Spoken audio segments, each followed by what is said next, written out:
doing all right. It feels like a lot more time goes by in between the times I get to see you, even though it's just effectively one more week, I think.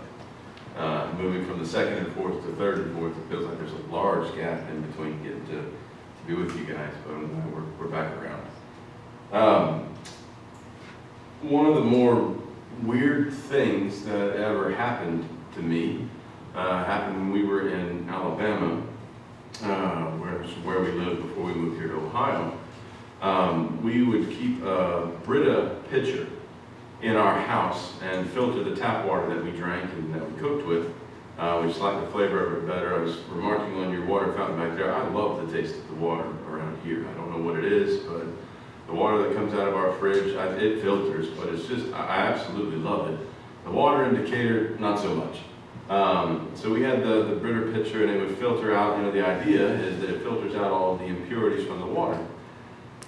But one morning, we came down and I started to pour some water into the kettle that we used to steep coffee, and I stopped because there was a green tint at the bottom of the pitcher. And you could probably see where this is going, and I knew what it looked like, but I didn't understand how that was possible. The pitcher had been recently cleaned. It was water that had been poured in within the last day or two. It had gone through a filter, and here it was in the pitcher. But I poured out all the water. I wiped the bottom of the pitcher with a paper towel. I looked at the paper towel, and sure enough, it was algae or whatever it was that was growing there. I showed that to Crystal, and we kept trying to figure out, how in the world that could happen with a relatively new filter and a constantly filled and empty pitcher.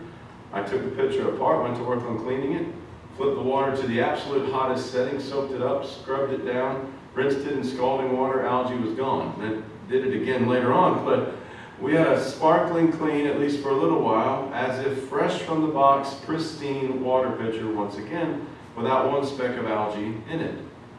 But at that point, having cleaned everything out, there also wasn't any water in it. It was a nice, clean, empty vessel. It was ready to be of use, but it wasn't at the moment serving any purpose. Now, that's not too big a deal. I can walk over to the sink and I can fill it right back up. But it occurs to me that Christianity is sometimes handled along the same lines.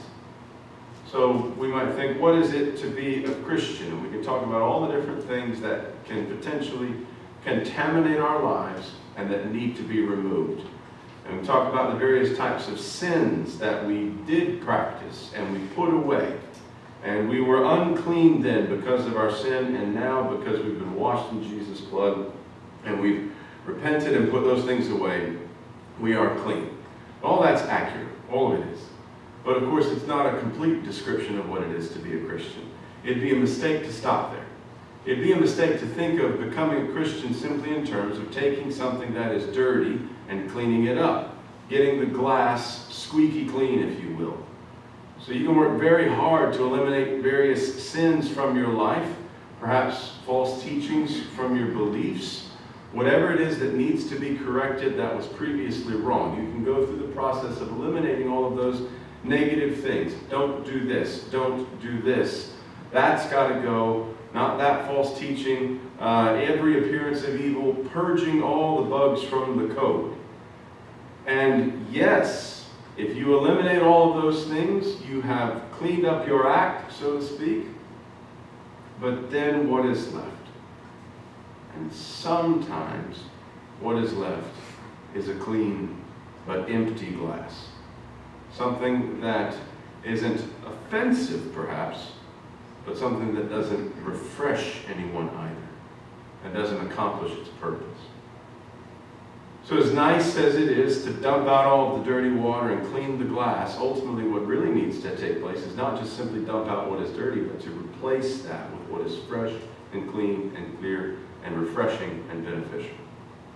So I want to use that analogy and make a few points this afternoon from Ephesians chapter 4. If you'd like to turn there, Ephesians chapter 4.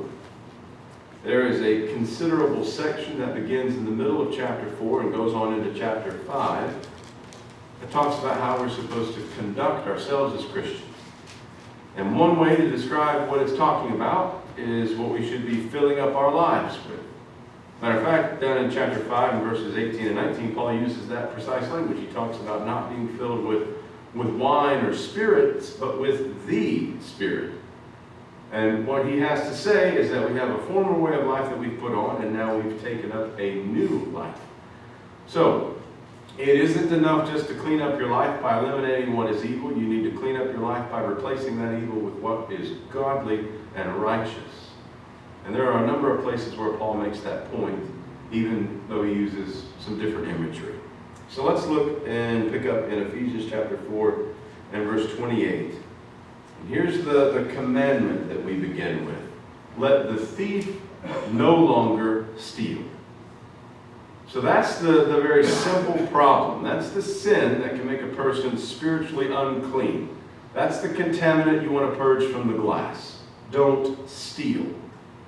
And of course, that's something God has said since at least the Ten Commandments. It's a fundamental, basic moral expectation that God has always had for his people. Don't steal. So Paul, writing to members of the church at Ephesus, says, don't steal. And so, clear enough, if that's something I did, I've got to eliminate that from my life. But truly, the gospel requires more than just eliminating the sin of stealing. And I imagine you are familiar with what Paul goes on to say. He says, but rather let him labor doing honest work with his own hands. But you notice it's also not just to replace the stealing with working. Instead of stealing things that belong to others and taking them for yourself, he says you need to reverse that entirely. Rather let him labor doing honest work with his own hands so that he may have something to share with anyone in need. So you're not just eliminating stealing, which is that particular contaminant you're purging from your life. You also need to fill up your life, fill up that once dirty vessel with something that is good and positive to displace that stealing. And rather than selfishly stealing for self, you also need to work so that you can give what is yours to others.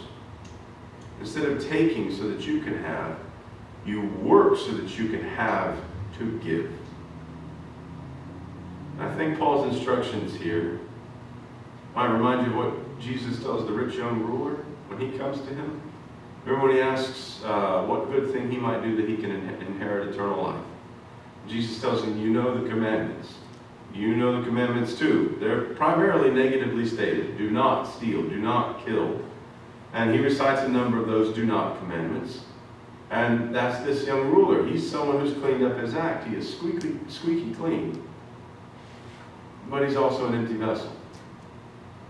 So a lot of those things he's eliminated, but life is still in many ways empty for him. And it's empty because having cleaned out all that bad stuff, he wasn't willing to be the giving person that Jesus wanted him to be. And so that's something that can happen to me. I can have a nice clean glass, spiritually speaking, and yet be empty. So let the thief no longer steal, but rather let him labor, doing honest work with his own hands, so that he may have something to share with anyone in need. I will tell you, I don't know if I can think of a different kind of experience in all the ones that I can remember. Every Christian I've ever known or had occasion to see how they would handle a need was remarkably charitable. I just really don't think I've encountered the other. Some of you may have. But all my experiences with Christians have shown them to be remarkably charitable people. But do we go so far as to think of our work and the job that we do as working so that we can help others? I don't know if I do. Usually it's just trying to make the budget work. I've been often helped, and that of course reminds me to be ready to help anyone that I can whenever the opportunity arises. But I also need to remember the fact that the opportunity God has given me to work is an opportunity to be giving and helpful to others. I need to see it in that light, to realize that's a part of its purpose as given by God. So to give you another illustration, he said, let the thief no longer steal, but rather let him labor so that he has something to share with those who are in need. A second illustration from the same area. In verse 29, Paul says, there we go. Let no corrupting talk come out of your mouths. So along the same lines, a little further on in the 5th chapter, he says, let there be no filthiness, nor foolish talking, nor crude joking, which are out of place, but instead let there be thanksgiving. And this is something that for some, I know when they become Christians, they have to face the matter of cleaning up their speech. And if you've been in a long time habit of saying things that you shouldn't say, it can be very difficult to rid yourself of those habits. And there are a number of different ways in which a person can sin with their tongue. And he enumerates a few of them here. Let there be no filthiness, nor foolish talk, nor crude joking, which are out of place. So you think of all the different kinds of vulgarities and joking and insults and rude speech, all kinds of different things that you can say that are harmful or negative or ungodly, that flaunt immorality. Because you need to eliminate all of that. That's the negatively stated command. Let no corrupting talk come out of your mouths. Take all that away. Let there be no filthiness or foolish talk or crude joking. Get rid of all of that. But again, we don't want to leave the impression that if I worked really hard on eliminating evil speech, and I don't say profane things, and I don't make inappropriate jokes, and I certainly don't curse, and I absolutely don't take the Lord's name in vain, we don't want to leave the impression that if I just eliminate all the bad things, then I now have the speech that befits a Christian and emulates my master. I'm certainly much closer than I was before, but the speech that befits a child of God isn't just speech that lacks all those negative features. Christianity is more than that. It's not just about removing evil, it's about displacing it with good. So Paul doesn't simply say, be careful to eliminate all this unwholesome speech from you. He goes on to say, let no corrupting talk come out of your mouths, but only such as is good for building up, as fits the occasion, that it may give grace to those who hear. And then in chapter 5, verse 4, he says, let there be no filthiness, nor foolish talk, nor crude joking, which are out of place, but instead let there be thanksgiving. So a Christian is someone who, when they open their mouth, it's not just that bad words don't come out, it's that gracious words do. Words that encourage. It'd be a wonderful thing if I could look at my own speech and conclude that it's not only true that I don't use profanities and vulgarities and things like that, but that when I speak, it's something that people want to hear because it's encouraging and it builds them up. So not only have I removed the negative and ungodly elements from my speech, but I've replaced it with a positive, effectual, godly quality. Which, of course, isn't to say that you never say things that are actually negative when correcting a person, rebuking them, etc. But the basic purpose of opening my mouth is to do something that's good. Can I say that that's my purpose? In Luke 4, we're told that people are amazed at the gracious words that come from Jesus' mouth. I don't know what all is meant to be comprehended in that statement, the gracious words. But you certainly do get the idea that when Jesus spoke, and you and I are supposed to be his disciples, we're supposed to be like him, it wasn't just that, he never says a bad word, does he? It wasn't just that. I mean, we don't even really give that a thought, right? Well, of course Jesus didn't say anything that was inappropriate. It's the fact that his speech was marked by the positive influence it had on people. And again, that doesn't mean he didn't have to rebuke people at times. It doesn't mean he wasn't allowed to speak firmly, even harshly, if the need arose. But even when it did, it was always for the purpose of building people up and administering grace to them. So I need to ask myself, okay, have I eliminated evil speech? Or having done that, have I replaced it with speech that is beneficial? Or am I that empty glass? You get another illustration there in Ephesians chapter 4 from the next few verses. In verse 31, let all bitterness and wrath and anger and clamor and slander be put away from you, along with all malice. So again, the essentially negative form of that command. There are some certain things that you need to remove. They don't need to characterize you. They contaminate the water. They make the glass dirty. He says you need to get rid of that stuff. So bitter anger, slander against people that we imagine have wronged us or hurt us, malice, where we're happy to see bad things happen to people that we don't like, serves them right. And then in general, what this verse is talking about is just someone who's given to fits of rage, all the way down to the person who's just easily and often bent out of shape. He says all of that you need to eliminate. So we get to work on that. We may find, this is even tougher than the two previous points. I imagine most of us don't have to work very hard to avoid stealing. Maybe we have to work a little bit harder to keep filthy speech out of our mouths. Maybe you struggle with that. But the truth of the matter is, I think most of us, and I don't want to speak for everybody, but perhaps it is a lifelong struggle to put away things like this: bitterness, anger, malice. There's all types of things that can provoke you and keep these things occurring in your life. And you have to be very conscious in your effort to purify your life of this type of sin. But part of the difficulty that you can have in purifying your life from this sin, the sin that's associated with anger, is that that's all you try to accomplish sometimes. If I recognize that I've got to keep my temper under control, that's good, but I got to move beyond simply cleaning the glass. I have to replace the anger with what is good, refreshing, and wholesome. So verse 31, remove all these things.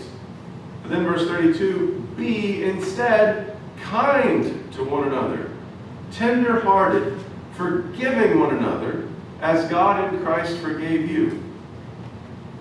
So it's just the way that it is that your life is going to be filled with some kind of emotional attitude. And if he says remove bitterness, I think that the only way you're going to be able to successfully do that is if you replace it with kindness. It's much easier to think about filling your life with kindness and letting that naturally displace the bitterness and the wrath and the malice. Instead of thinking about all the different things that make me angry, and I've got to really stop getting angry about all of this, and all the people that irritate me, and boy, I've really got to control it when so-and-so does this again. What nice thing can I do for them? How can I be kind? How can I look out for the needs of others, prefer others over myself? I don't know about you, but that's an easier task for me than focusing on the negative.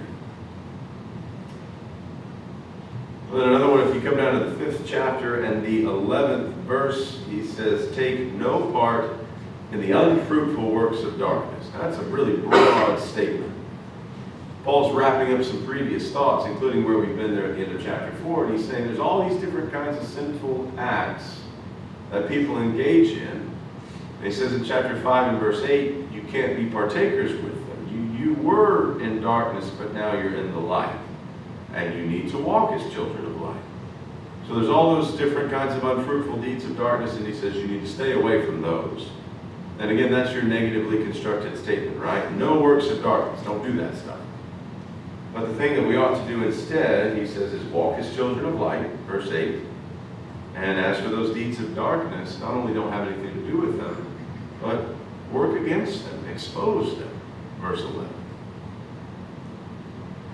So if you're a child of light, you're a Christian, your life ought to reflect the light of Christ and ought to shine among others, and it ought to expose the deeds of darkness for what they really are.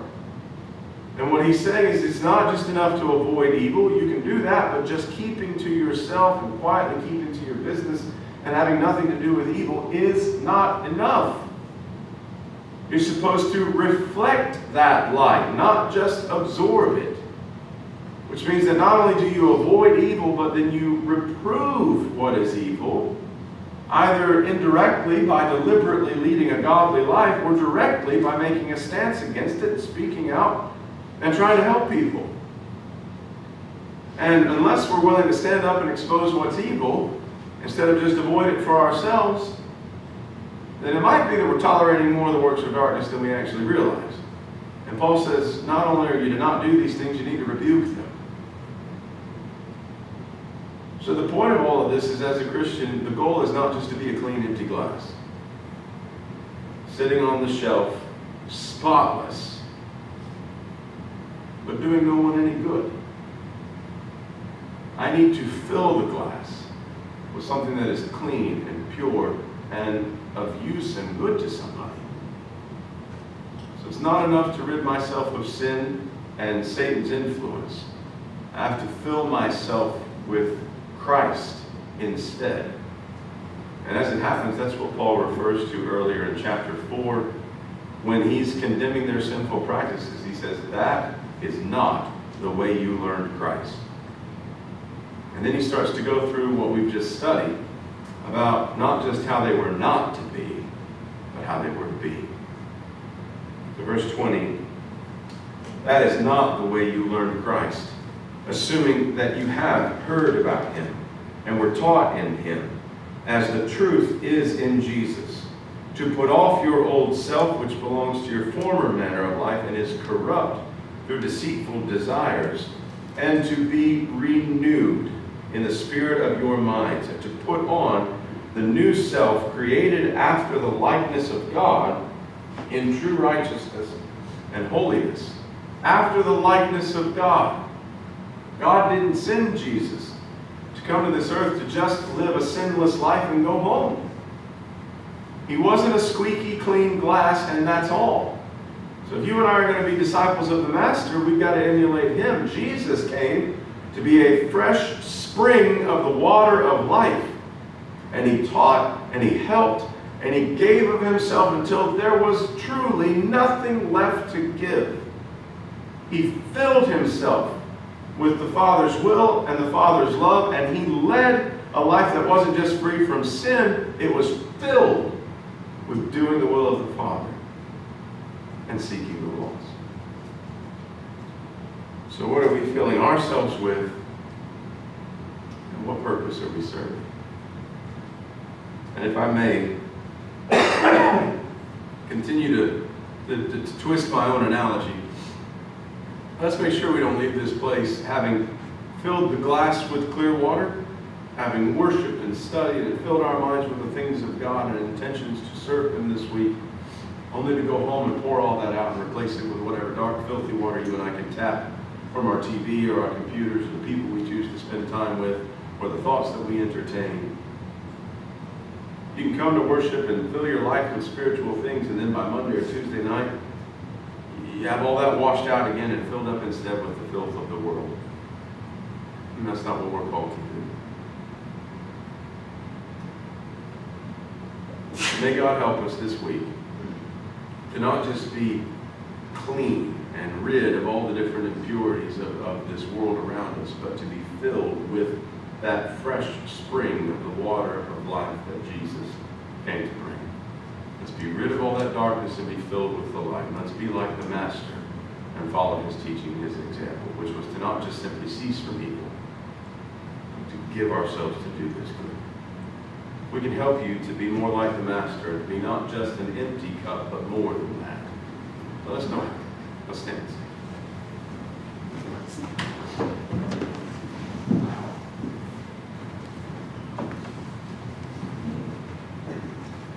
There's a great day.